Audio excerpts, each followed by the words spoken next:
Coming up in today's MLB recap, we had a matchup of the century in the ninth inning of the Yankees and Red Sox game. Garrett Crochet was throwing 100 miles an hour versus Aaron Judge in the ninth inning, and he did it on pitches 104, 105, and 106. Yankees fans, they're kind of missing Gleyber Torres, or should I say leadoff hitter Gleyber Torres. He went crazy yesterday in the one hole. Paul Skenes tossed yet another beauty to drop his ERA under 1.8. And you guessed it, his offense sucked again, and he just set one of the worst records I've ever seen. But it's not his fault, though. Mets fans, they were all over Robert Manfred last night because of this swing right here. They said that they were given deflated baseballs and that Juan Soto was robbed of the home run because of a deflated baseball. 91-year-old Charlie Morton, he tossed maybe the best start by an Oriole all season long, and later in the video, Kyle Schwarber, he showed us all that June Schwarber might finally be arriving. So again, we'll talk about all of that and more in today's MLB recap. We recap every baseball game almost every single day, so grow the game of baseball with me, stick around and hit that subscribe button, and leave a like. Also, don't forget to save yourself 20 bucks off all of your baseball tickets or concert tickets using code Fuzzy on SeatGeek. And a lot of you guys have been crushing it and cashing it in over on Underdog Fantasy, and I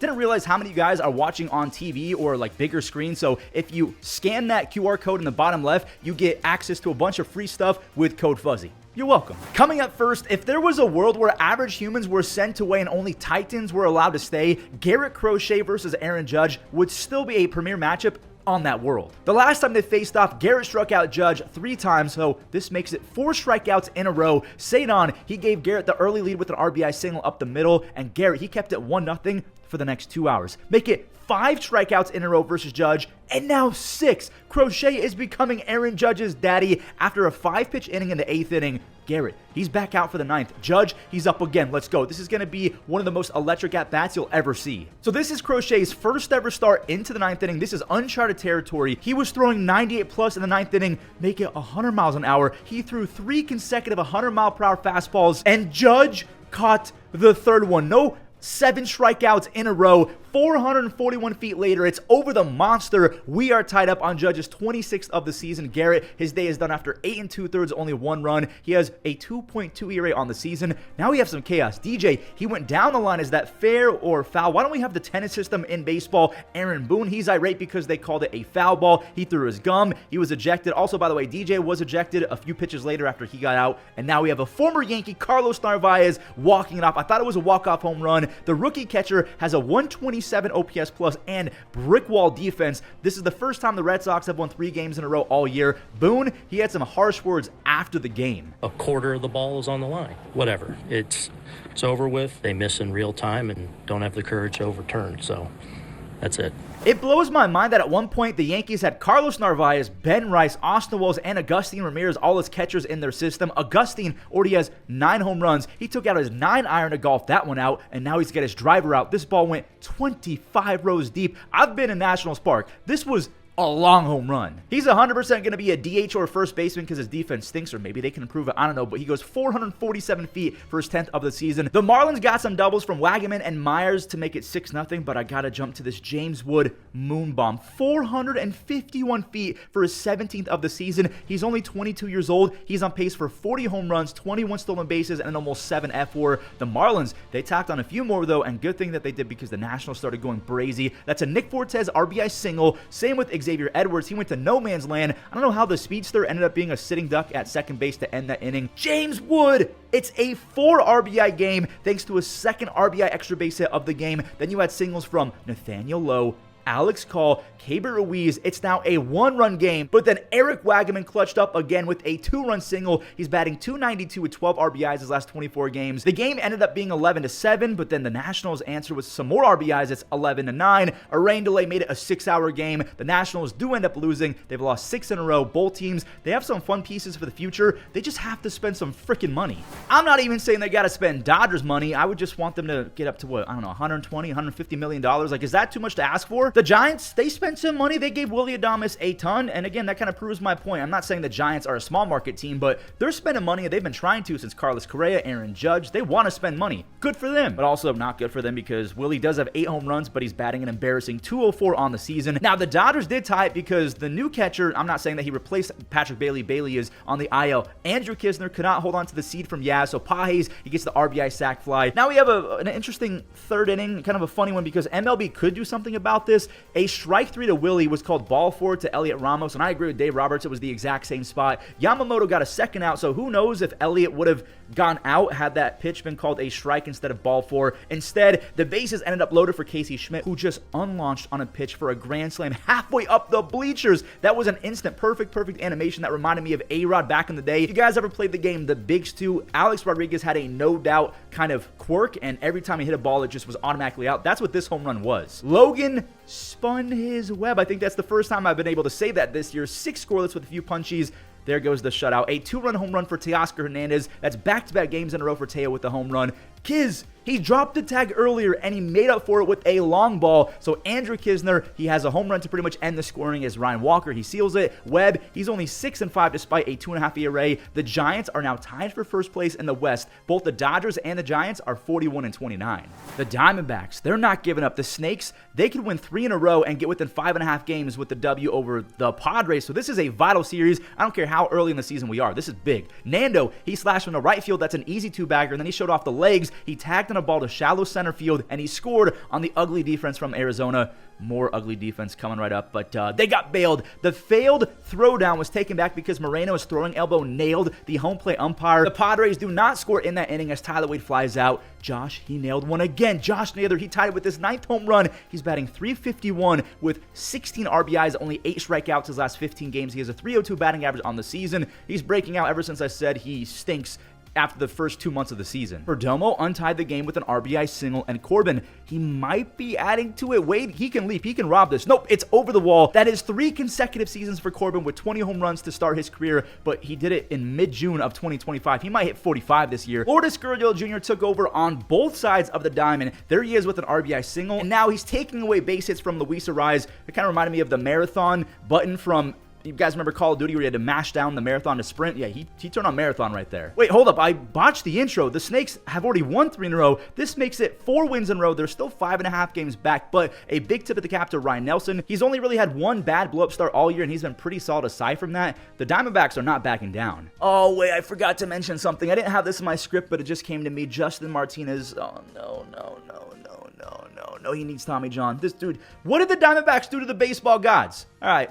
Feel bad for Diamondbacks fans. Let's move on. We have yet another important series coming right up. This one is over in the central part of the National League. The Cubs, they're in first place by a few games, but the Brewers and Cardinals are not too far behind. Well, I should say the Cardinals weren't too far behind about a week ago, but they could not find a groove. Fetty, he had his no-no ruined on a comebacker. I thought his day was going to be over, but he's a warrior. He stays in, and William cashed in Sal from first base. Here's Nolan Arenado. He's been really good the last week. He tied it up for Eric Fetty on the hustle double. Freddie Peralta, he keeps it at 1-1. I almost said Fetty Peralta. It is Freddie Peralta, so it's 1-1. The dotted changeup froze Lars Nootbaar. He has another jam on his hands. It's 1st and 3rd in the 6th inning. This is probably his final batter or final out. He gets Arenado to drop his PCI and pop up, so that's 6 innings in the books. The Brewers now have runners and ducks on a pond. Wilson, why did I say Wilson? That's his brother. William Contreras, he drove one deep. The RBI sac fly drives in 1. Then there's another RBI out. This one goes to Eric Fetty's ERA. Jackson Chorio just narrowly beat the throw. Yelich's RBI ground out was actually the decider because he made this Victor Scott RBI in the final inning mean nothing. Trevor McGill, he got Lars to chase. That's his 14th save. The Brewers have won 2 games in a row. The Cardinals,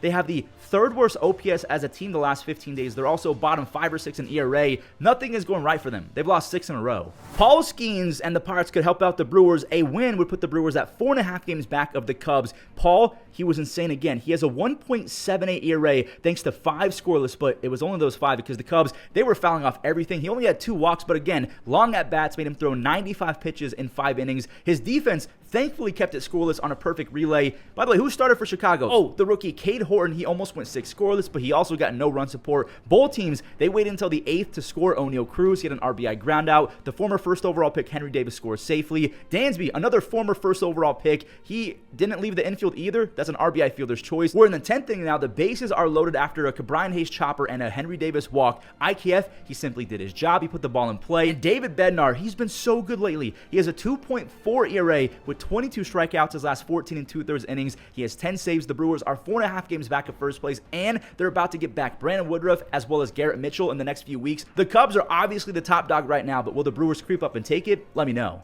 We cannot move on, though. We have to talk about the fact that Paul Skenes just set a new record, and this is not a record you want to have. He is 4-6 on the year, 4 wins, 6 losses, with a 1.7 ERA. He's looking like prime DeGrom when he was on the Mets, when DeGrom only went 21-17 from 2018 to 2019 with a 2.05 ERA across 421 innings. But again, Paul set a record he never intended to set, and shout out to CBS Sports' Doug Clausen for this information. Paul just became the first player since integration in 1947 to only have 4 wins across his first 15 starts in which he had a sub-2 ERA. Again, the first pitcher since integration to only have 4 wins across their first 15 starts of a season with a sub-2 ERA. Get this man out of Pittsburgh. I know they won the game, but get him out. So because we just talked about prime Mets, Jacob deGrom, let's go find the Mets taking on the Rays, because fans are saying that MLB used deflated baseballs on a swing later in this game. I don't know if Jonathan Aranda got that memo, but he doesn't want to hear it. To the second deck he goes. He's batting .322 with 8 home runs. Now here comes the Mets. They want win number 45 bad.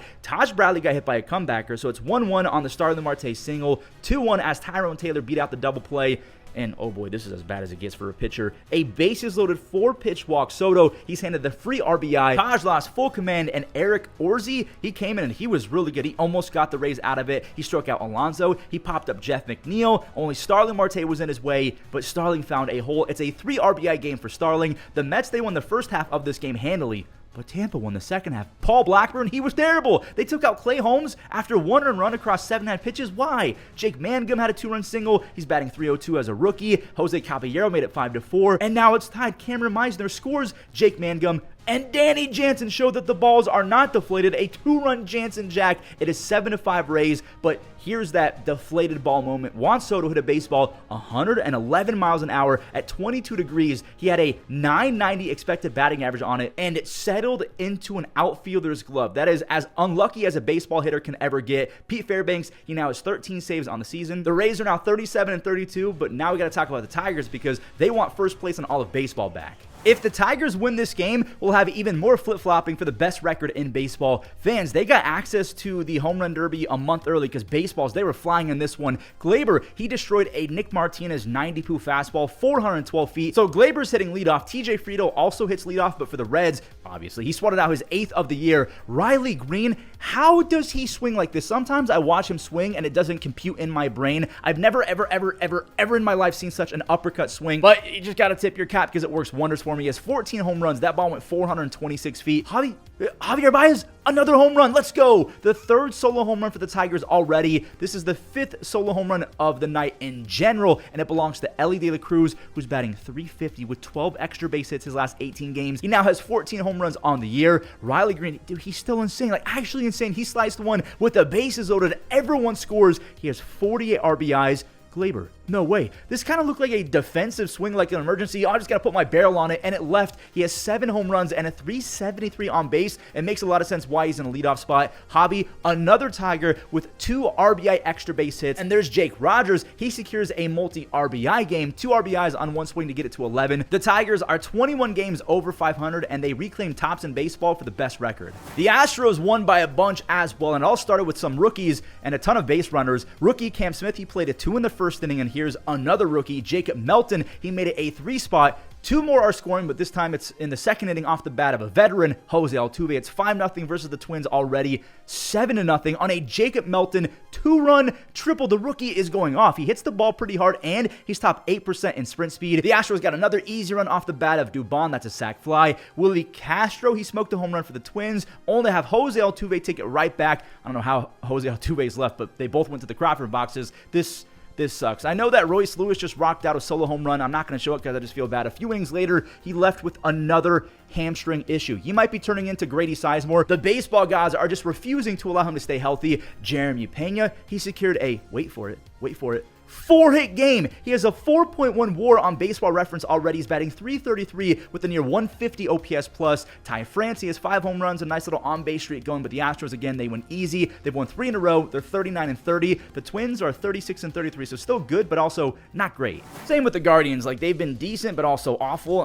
Yeah, Seattle, they cannot lose this game. They cannot lose another game with a surging Astros team way ahead in the West, and this is not a great start. Schneemann, he snared one, and Nolan Jones, he went back-to-back with Stephen Kwan. Nolan is batting .370 his last 13 games, and Kwani, he's up to 6 home runs All of that hyping up my team only for them to implode. Rowdy, he sent one to outer space. JP Crawford, he tied it with a knock the other way. And Randy, we all know that he's the clutch king. He stole the lead on a rocket RBI single. Dom Canzone, maybe I'm hungry. That is yet another late game clutch 2-run base hit, so it's 5-2, make it 6-2. Rookie Cole Young, he doubled in one more, and later Jorge Polanco, who might be the worst hitter in baseball over the last month. I'm not joking. He has an 8-game hit streak, which is cool, but before that, he hit 134 across 27 games after going bananas to start the season. I'm happy that he's breaking out again. The Mariners are 34-34, so 4.5 games back of first place. Cleveland is now 9.5 games back. The Tigers, they got the AL Central on lock.